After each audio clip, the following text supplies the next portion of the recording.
이혼한 지 8년이 지난 어느 날이었습니다. 그는 오전 회의를 마치고 차에 올랐습니다. 운전기사가 목적지를 묻자 그는 잠깐 망설이다 말했습니다. 강남 쪽으로 가던 중 지인에게서 전화가 왔습니다. 오후 시간이 비었느냐는 질문이었습니다. 그는 특별한 일정이 없다고 답했습니다. 지인은 경기도 외곽에 있는 사찰 이름을 꺼냈습니다. 요즘 재계 사람들이 자주 찾는 곳이라고 했습니다. 사업 방향을 묻기 좋다는 말도 덧붙였습니다. 그는 평소 그런 곳을 믿는 사람이 아니었습니다. 하지만 요즘 회사 일이 꼬이고 있었습니다. 투자건이 하나 무산됐고 이사회에서 그를 보는 시선도 예전 같지 않았습니다. 별것 아닌 것 같으면서도 마음 한편이 불안했습니다. 그는 운전기사에게 주소를 알려주며 방향을 틀게 했습니다. 차는 고속도로를 벗어나 국도로 접어들었습니다. 창밖으로 논밭과 낮은 야산들이 이어졌습니다. 가을이었습니다. 억새가 바람에 흔들렸고 저 멀리 산자락에는 단풍이 희미하게 물들어 있었습니다. 그는 창밖을 보며 생각했습니다. 이런 곳까지 올 일이 있나 싶었습니다. 하지만 지인이 추천한 곳이니 한 번쯤 가볼 만하다고 스스로를 납득시켰습니다. 사찰은 산 중턱에 있었습니다. 주차장에는 고급 차들이 여러 대 서 있었습니다. 그는 차에서 내려 경내로 들어섰습니다. 오후 햇살이 마당을 비추고 있었습니다. 공기는 차갑고 조용했습니다.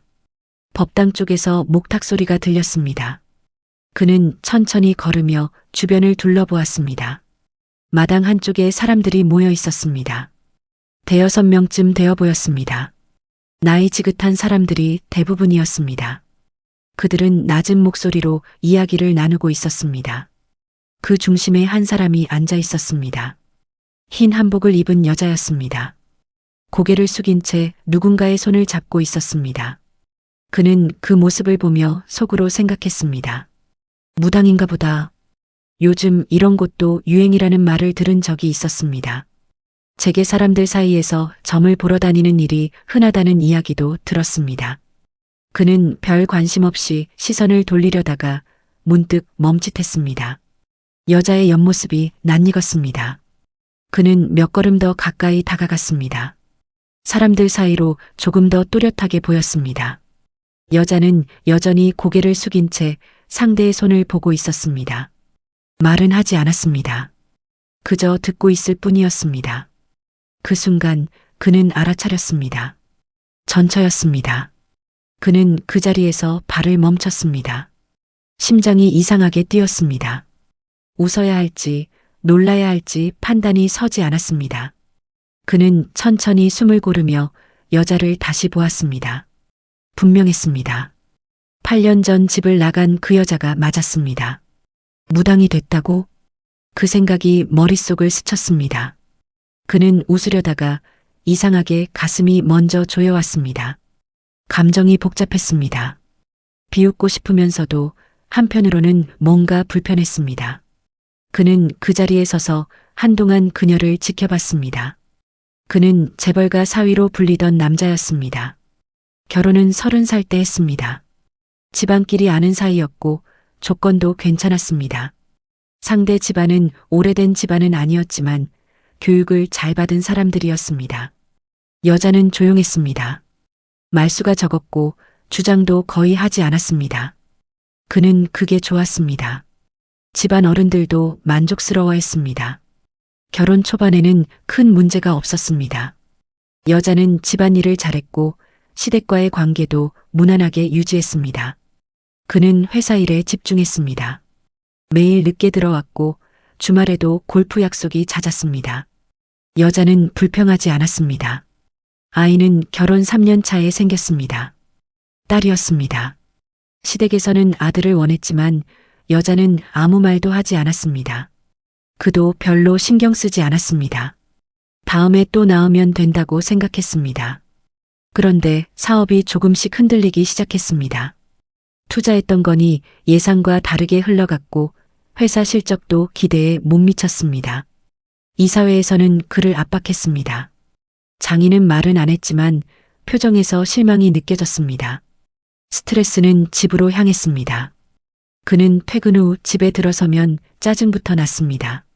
아이가 울면 시끄럽다고 했고 밥상이 마음에 안 들면 내던졌습니다.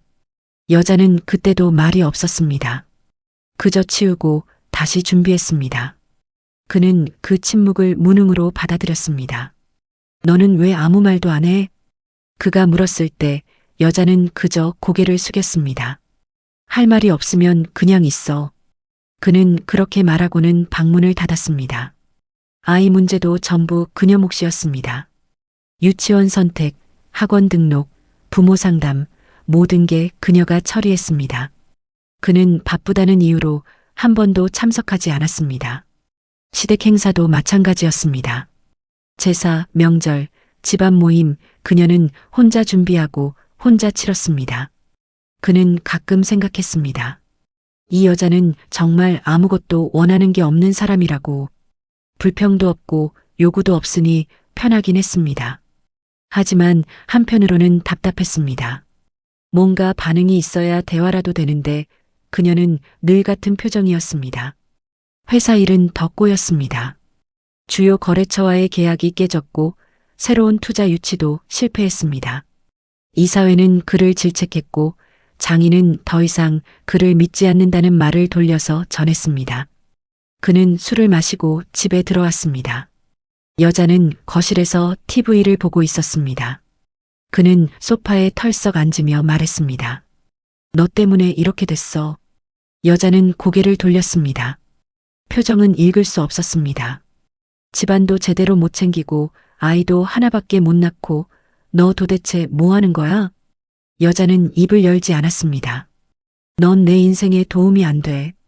그 말을 했을 때 여자는 천천히 고개를 끄덕였습니다. 그리고 조용히 일어나 방으로 들어갔습니다. 일주일 뒤 그녀는 집을 나갔습니다. 아이는 두고 갔습니다. 짐도 많이 챙기지 않았습니다. 그저 옷 몇 벌과 작은 가방 하나만 들고 현관문을 나섰습니다. 그는 그 모습을 보고도 말리지 않았습니다. 이혼 서류는 한 달 뒤에 도착했습니다. 변호사를 통해 전달됐습니다. 조건은 간단했습니다. 재산 분할 없음, 양육권 포기, 이해 제기 없음. 그는 서류를 보며 생각했습니다. 이 정도면 깔끔하네. 그는 서명했습니다. 그리고 그게 끝이라고 생각했습니다. 8년이 흘렀습니다. 그동안 그는 재혼하지 않았습니다. 회사 일도 크게 나아지지 않았지만 그렇다고 망하지도 않았습니다. 그저 유지하는 수준이었습니다. 딸은 시댁에서 키웠습니다.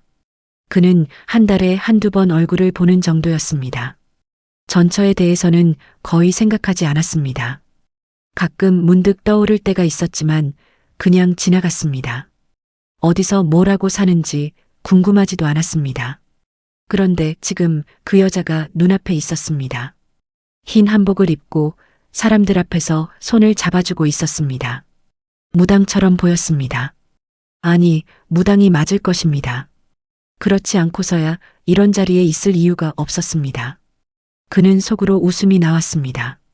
동시에 묘한 감정이 올라왔습니다. 불쾌함 같기도 하고 허탈함 같기도 했습니다. 결국 이렇게 됐군. 그는 천천히 그녀 쪽으로 걸어갔습니다. 확인하고 싶었습니다. 정말로 저 여자가 지금 무당 노릇을 하고 있는지. 사람들은 차례를 기다리고 있었습니다. 그는 그 뒤쪽에 조용히 섰습니다. 앞에 있던 사람들이 하나씩 그녀 앞에 앉았다가 일어났습니다. 대화는 길지 않았습니다. 그녀는 묻는 말에만 짧게 답했습니다. 설명을 길게 하지 않았고 웃지도 않았습니다. 사람들은 고개를 숙이며 감사하다는 말을 했습니다. 그녀는 그저 가볍게 고개만 끄덕였습니다. 그는 그 광경을 지켜보며 생각했습니다. 진짜 이런 일을 하고 있네. 비웃음이 올라왔습니다. 동시에 이상한 기분도 들었습니다. 저 여자가 사람들 앞에서 이런 모습으로 앉아 있다는 게 믿기지 않았습니다. 결혼했을 때 그녀는 사람들 앞에 나서는 걸 싫어했습니다. 시댁 모임에서도 구석에 앉아 있었고 말을 거는 사람에게만 답했습니다. 그런 사람이 지금은 이렇게 여러 사람을 상대하고 있었습니다. 그는 팔짱을 끼고 기다렸습니다. 드디어 그의 차례가 왔습니다. 앞사람이 일어나고 주변 사람이 그에게 자리를 권했습니다. 그는 천천히 앞으로 걸어가 그녀 맞은편에 앉았습니다. 가까이서 보니 얼굴이 더 또렷했습니다. 8년 전과 크게 달라 보이지 않았습니다. 다만 표정이 조금 달랐습니다. 예전보다 더 차분해 보였습니다. 아니, 무표정에 가까웠습니다. 그녀는 고개를 들지 않았습니다. 그저 앞에 놓인 서류 같은 것을 가만히 보고 있었습니다. 그는 일부러 목소리를 냈습니다. 저, 이름은 김태준입니다. 본명을 그대로 말했습니다. 그녀가 알아볼 거라고 생각했습니다. 하지만 그녀는 여전히 고개를 들지 않았습니다. 반응이 전혀 없었습니다. 그는 잠시 기다렸습니다. 그녀는 옆에 놓인 종이 한 장을 천천히 집었습니다. 그리고 그것을 조용히 그의 앞으로 밀어놓았습니다. 말은 하지 않았습니다. 그는 그 종이를 내려다보았습니다. 서류였습니다. 인쇄된 글씨들이 빼곡했습니다. 하지만 그는 자세히 읽지 않았습니다. 그냥 부적 같은 거겠거니 생각했습니다. 요즘 이런 데서 주는 게 다 그런 거 아니냐고 속으로 비웃었습니다. 그는 주머니에서 지갑을 꺼냈습니다. 카드를 하나 빼서 탁자 위에 올려놓았습니다. 돈은 충분히 드리죠. 그 말에도 그녀는 반응이 없었습니다. 고개조차 들지 않았습니다. 그저 가만히 앉아 있을 뿐이었습니다. 주변 사람들이 움직임을 멈췄습니다. 공기가 묘하게 가라앉았습니다. 그는 그 침묵이 불편했습니다. 사업 방향 좀 봐주시죠. 요즘 일이 좀 안 풀려서요. 그가 다시 말했습니다. 그녀는 여전히 대답하지 않았습니다. 옆에 서 있던 사람이 조용히 다가와 그의 카드를 도로 내밀었습니다. 여기서는 그런 건 받지 않습니다. 남자의 목소리는 낮고 차분했습니다. 그는 어이가 없었습니다. 돈도 안 받는다고? 그럼 뭐하러 이런 자리를 만들어 놓은 건지 이해가 가지 않았습니다. 그는 카드를 다시 집어넣으며 말했습니다. 그럼 뭘 원하시는 겁니까? 그녀는 그제야 고개를 들었습니다. 천천히, 아주 천천히. 그리고 그를 똑바로 쳐다보았습니다. 8년 만에 마주한 눈빛이었습니다. 그는 순간 숨이 멎는 것 같았습니다. 그녀의 눈에는 아무것도 없었습니다. 미움도, 원망도, 반가움도, 아무것도. 그는 뭔가 말을 해야 할 것 같았습니다. 하지만 입이 떨어지지 않았습니다. 그녀는 다시 고개를 숙이며 서류를 가리켰습니다. 그가 앞에 놓인 종이를 다시 보았습니다. 이번에는 조금 더 자세히 보였습니다. 맨 위에 회사 이름이 적혀 있었습니다. 그의 회사 이름이었습니다. 그는 눈을 크게 떴습니다. 서류를 집어들었습니다. 천천히 읽기 시작했습니다. 계약 해지 통보서, 재단 투자 철회 안내, 연계 계열사와의 거래 종료 조항, 법무법인 직인이 찍혀 있었습니다. 날짜는 이미 며칠 전이었습니다. 그는 손이 떨렸습니다. 이게 뭡니까? 그가 물었습니다. 목소리가 갈라졌습니다. 그녀는 대답하지 않았습니다. 대신 옆에 서 있던 스님이 입을 열었습니다. 손님, 혹시 오해하신 것 같습니다. 스님의 목소리는 부드러웠습니다. 이분은 무당이 아닙니다. 그는 스님을 쳐다보았습니다. 그럼 뭡니까? 스님은 잠시 그녀를 보았습니다. 그녀는 여전히 고개를 숙인 채였습니다. 스님이 다시 말했습니다. 이 사찰과 재단의 실질 운영 책임자십니다. 그 말이 귀에 들어오는데 시간이 걸렸습니다. 그는 멍하니 스님을 보다가 다시 그녀를 보았습니다. 재단? 운영 책임자? 말이 되지 않았습니다. 무슨 소리입니까? 이 사람은 제 전처인데. 그가 말을 이었습니다. 8년 전에 이혼했습니다. 그때 아무것도 없이 나갔어요. 스님은 고개를 끄덕였습니다. 그랬군요. 더 이상 말하지 않았습니다. 그는 다시 서류를 내려다보았습니다. 손이 떨려서 글씨가 제대로 보이지 않았습니다. 억지로 정신을 차리고 한 줄 한 줄 읽었습니다. 재단 명의로 그의 회사에 투자했던 금액. 그게 전액 회수된다는 내용이었습니다. 그것뿐만 아니었습니다. 재단과 연계된 여러 계열사들이 그의 회사와 맺었던 계약들, 그것들이 전부 종료된다는 조항이 나열돼 있었습니다. 공급 계약, 유통 계약, 용역 계약. 하나하나가 그의 회사 매출에서 큰 비중을 차지하던 것들이었습니다. 이건 말이 안 됩니다. 그가 중얼거렸습니다. 이렇게 일방적으로 통보할 수 있는 겁니까? 그녀가 처음으로 입을 열었습니다. 계약서를 다시 확인해 보십시오. 목소리는 낮고 차분했습니다. 감정이 전혀 실려 있지 않았습니다. 해지 조항에 명시돼 있습니다. 재단 측 판단에 따라 사전 통보 후 종료 가능하다고. 그는 입을 다물었습니다. 계약서를 세세하게 읽어본 적이 없었습니다. 당시에는 그냥 좋은 조건이라고만 생각했습니다. 재단 쪽에서 먼저 제안을 해왔고 금액도 괜찮았습니다. 그래서 바로 서명했습니다. 법무팀을 통해 이미 검토가 끝났습니다. 그녀가 덧붙였습니다. 이에 제기를 하셔도 결과는 같을 겁니다. 그는 서류를 쥔 손에 힘을 주었습니다. 종이가 구겨졌습니다. 왜 이러는 겁니까? 그가 물었습니다. 8년이나 지났는데 왜 지금 이런 짓을 하는 겁니까? 그녀는 대답하지 않았습니다. 그저 그를 가만히 보고 있었습니다. 그 시선이 너무 차가워서 그는 오히려 말을 잇지 못했습니다. 이미 결정된 일입니다. 그녀가 말했습니다. 단 한마디였습니다. 더 이상의 설명은 없었습니다. 그는 자리에서 일어났습니다. 다리에 힘이 제대로 들어가지 않았습니다. 주변 사람들이 그를 보고 있었습니다. 아무도 말하지 않았지만 시선이 따가웠습니다. 그는 구겨진 서류를 들고 돌아섰습니다. 마당을 가로질러 걸어나갔습니다. 뒤에서 목탁 소리가 들렸습니다. 규칙적이고 차분한 소리였습니다. 그는 주차장까지 걸어가는 내내 아무 생각도 할 수 없었습니다. 차에 올라타 문을 닫았습니다. 운전기사가 어디로 가냐고 물었습니다. 그는 대답하지 못했습니다. 한참을 그대로 앉아 있다가 겨우 입을 열었습니다. 회사로. 목소리가 갈라져 나왔습니다. 차는 다시 국도로 접어들었습니다. 창밖으로 같은 풍경이 지나갔습니다. 논밭, 야산, 억새. 아까와 똑같은 길이었습니다. 하지만 그에게는 전혀 다르게 보였습니다. 그는 손에 든 서류를 다시 펼쳤습니다. 한 장 한 장 넘기며 읽었습니다. 법률 용어들이 빼곡했습니다. 전문 변호사가 작성한 게 분명했습니다. 틈이 보이지 않았습니다. 그는 고개를 떨어뜨렸습니다. 8년 전 그녀가 집을 나갈 때를 떠올렸습니다. 작은 가방 하나 들고 고개를 숙인 채 현관문을 나서던 모습. 그는 그때 생각했습니다.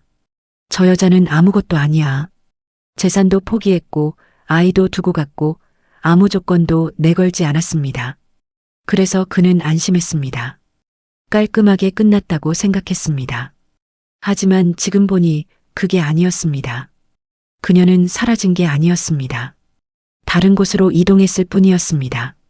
그리고 그곳에서 조용히 자리를 잡았습니다. 회사에 도착했을 때는 이미 해가 기울고 있었습니다. 그는 사무실로 올라가 법무팀 직원을 불렀습니다. 서류를 내밀며 검토해 달라고 했습니다. 직원은 한참을 들여다보다가 고개를 저었습니다. 이건 법적으로 문제가 없습니다. 뭐가 없어? 그가 소리쳤습니다. 일방적인 통보잖아. 계약서에 명시된 조항입니다. 재단 측이 판단에 따라 해지할 수 있다고 되어 있습니다. 직원이 조심스럽게 말했습니다. 당시 계약서에 서명하셨을 때 이 부분을 확인하지 않으셨습니까? 그는 할 말이 없었습니다. 확인하지 않았습니다. 그냥 좋은 조건이라는 말만 듣고 서명했습니다. 소송을 걸면 승소 가능성이 거의 없습니다. 오히려 시간과 비용만 낭비하실 겁니다. 그는 책상에 주저앉았습니다. 머리가 복잡했습니다. 재단 투자금이 빠지고 연계 계약들이 종료되면 회사는 버틸 수 없었습니다.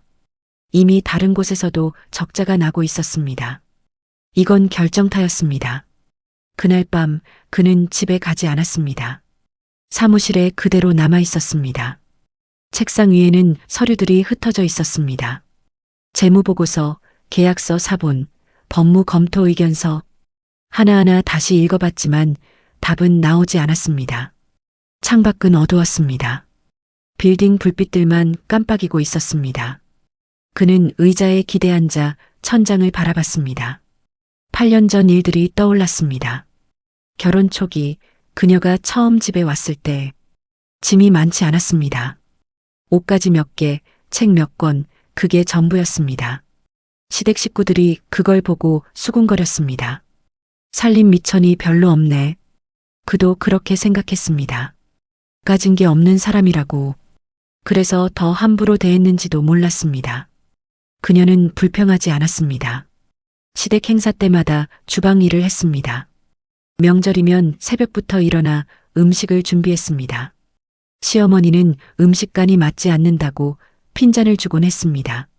그녀는 그때마다 죄송합니다 하고 고개를 숙였습니다. 그는 그 모습을 보면서도 아무 말 하지 않았습니다. 오히려 속으로 생각했습니다. 저 정도는 당연한 거 아닌가. 결혼했으면 시집살이는 해야 하는 거 아니냐고. 그게 자연스러운 거라고. 딸을 낳았을 때도 마찬가지였습니다. 시댁에서는 아들을 원했습니다. 노골적으로 말하지는 않았지만 분위기로 알 수 있었습니다. 그녀는 산후조리도 제대로 못했습니다. 일주일 만에 일어나서 집안일을 했습니다. 아이를 돌보면서도 밥을 차렸고 빨래를 했습니다. 그는 그걸 보면서도 대단하다고 생각하지 않았습니다. 그저 당연하다고 여겼습니다.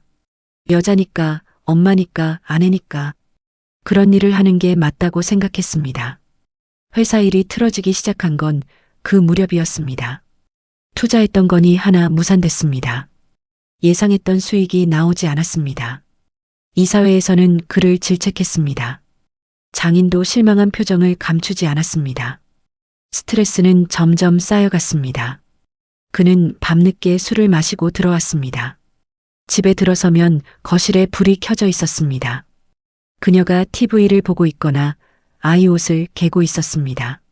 그는 그 모습이 거슬렸습니다. 왜 안 자고 있어? 그가 물었습니다. 기다리고 있었어요. 그녀가 조용히 대답했습니다. 누가 기다리래? 그는 짜증을 냈습니다. 혼자 자든지 해. 나한테 신경 쓰지 말고. 그녀는 아무 말 없이 고개를 끄덕였습니다. 그리고 조용히 일어나 안방으로 들어갔습니다. 어느 날은 회사에서 큰 실수가 있었습니다.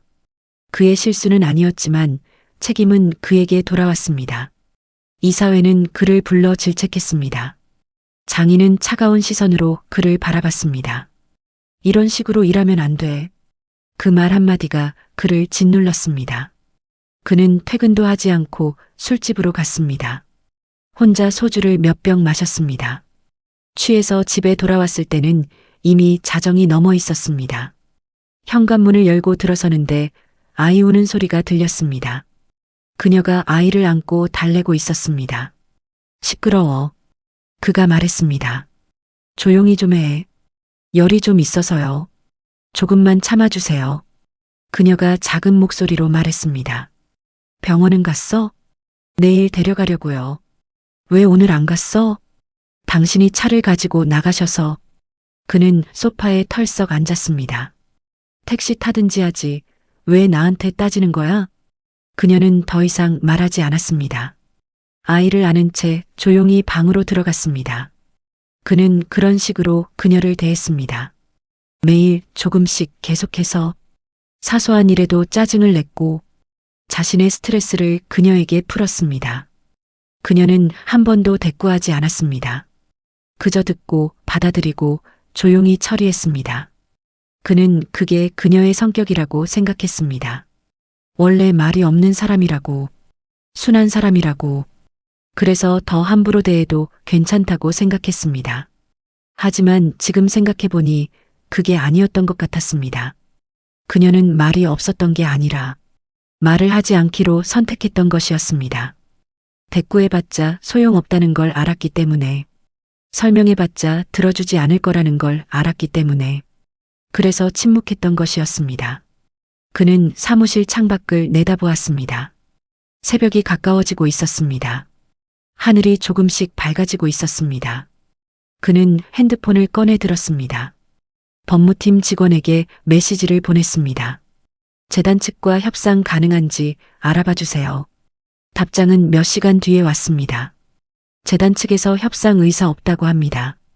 그는 핸드폰을 책상 위에 내려놓았습니다. 다시 서류를 펼쳐들었습니다. 계약 해지 조항을 다시 읽었습니다. 재단 측 판단에 따라 사전 통보 후 즉시 종료 가능. 문장 하나하나가 명확했습니다. 틈이 없었습니다. 그는 서류를 덮었습니다. 이미 끝난 일이었습니다. 회사는 빠르게 무너졌습니다. 재단 투자금이 회수되면서 자금 흐름이 끊겼습니다. 연계 계약들이 종료되면서 매출도 급감했습니다. 직원들이 하나둘 나가기 시작했습니다. 이사회는 그에게 사임을 요구했습니다. 그는 버티려 했지만 소용없었습니다.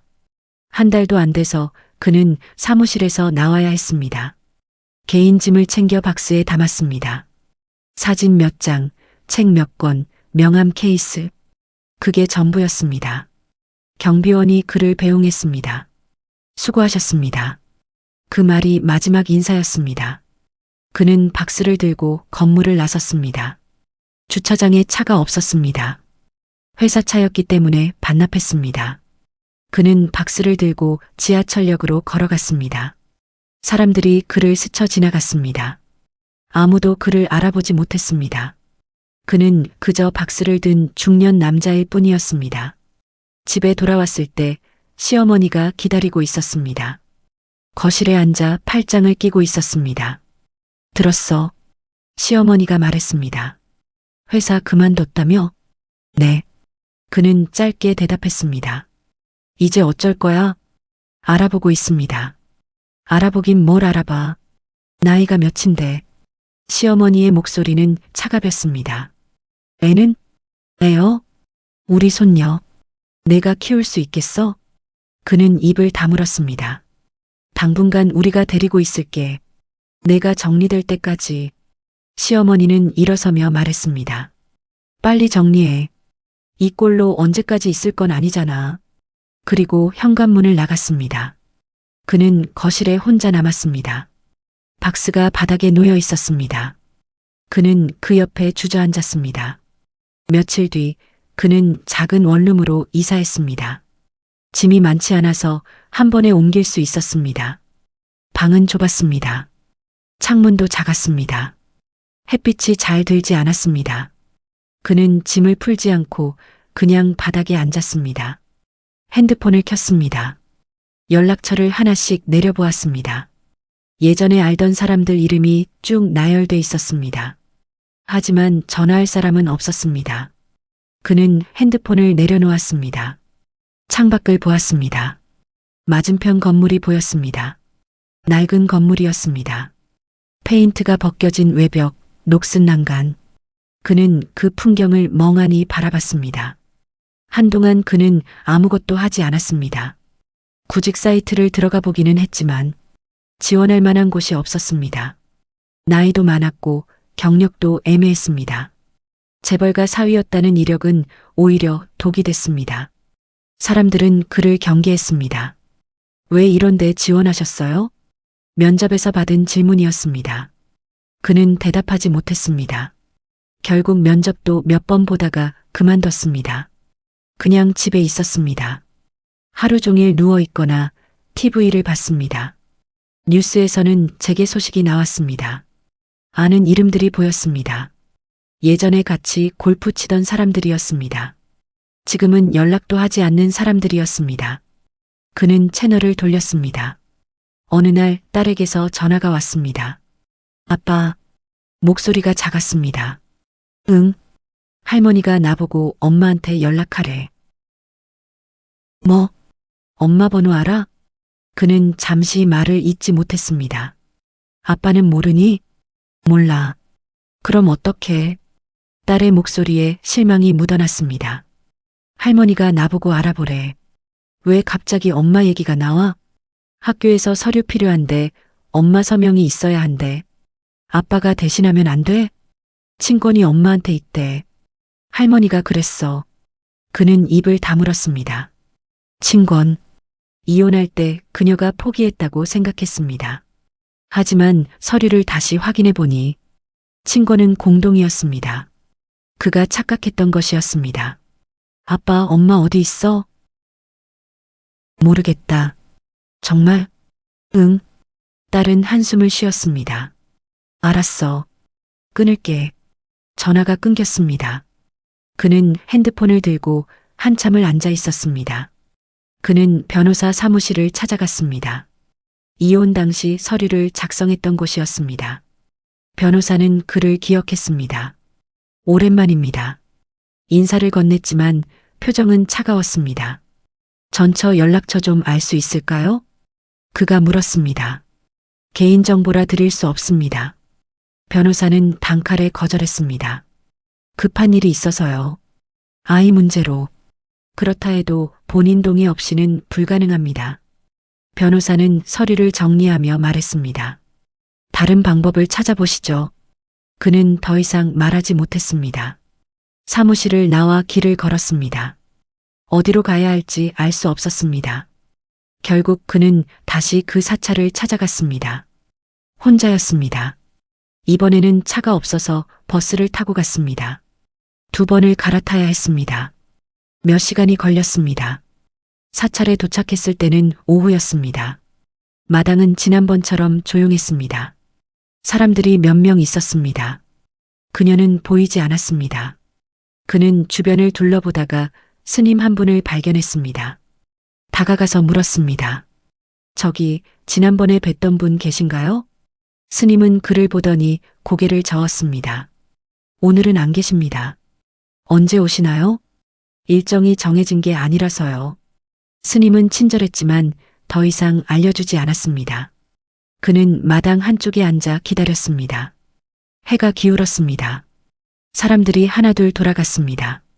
그녀는 나타나지 않았습니다. 저녁 때가 되어서야 그는 일어났습니다. 돌아가려고 걸음을 옮기는데 뒤에서 목소리가 들렸습니다. 무슨 일이십니까? 돌아보니 처음 봤던 그 스님이었습니다. 전처를 만나러 왔습니다. 그가 솔직하게 말했습니다. 아이 문제로 연락할 일이 있어서요.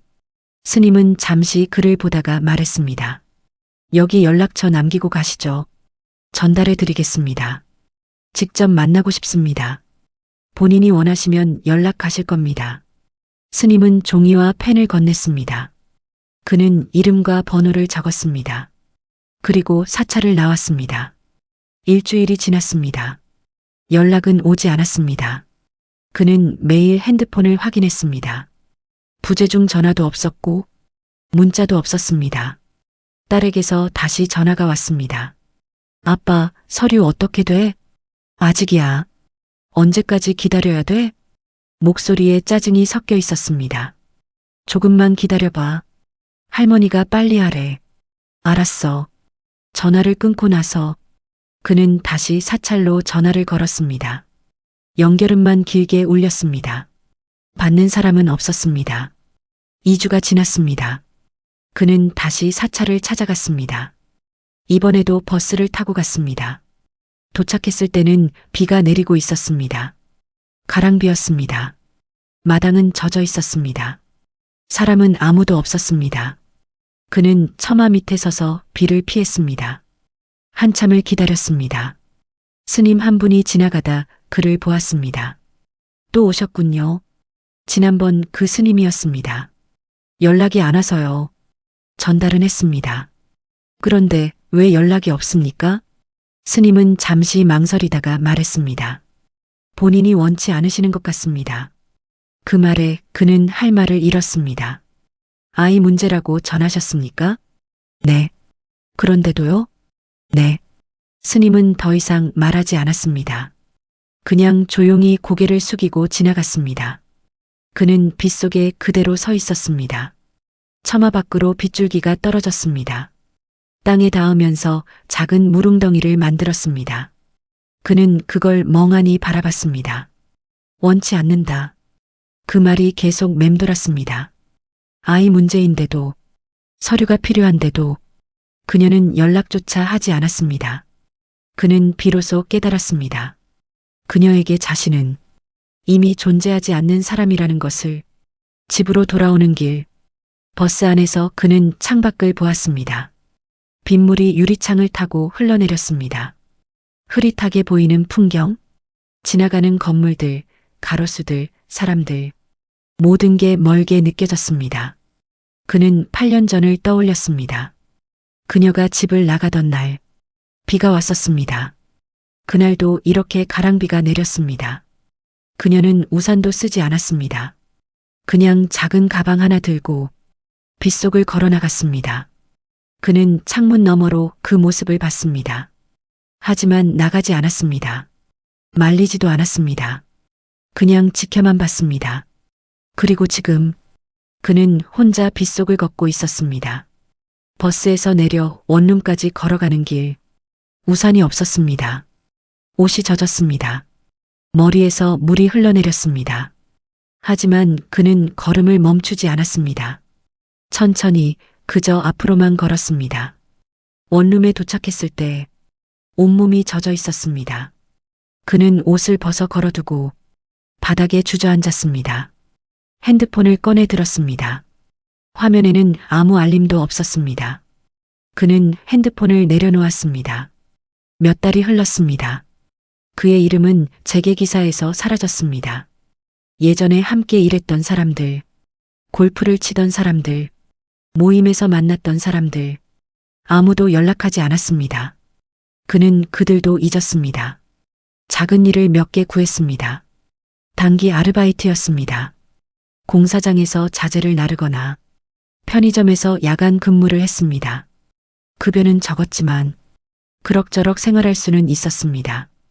딸은 한 달에 한 번 정도 전화했습니다. 아빠, 돈 좀 보내줘. 학원비가 필요하다거나 친구들이랑 여행 간다거나. 이유는 달랐지만 요구는 같았습니다. 그는 보낼 수 있을 때 보냈습니다. 많지 않은 금액이었습니다. 딸은 고맙다는 말도 하지 않았습니다.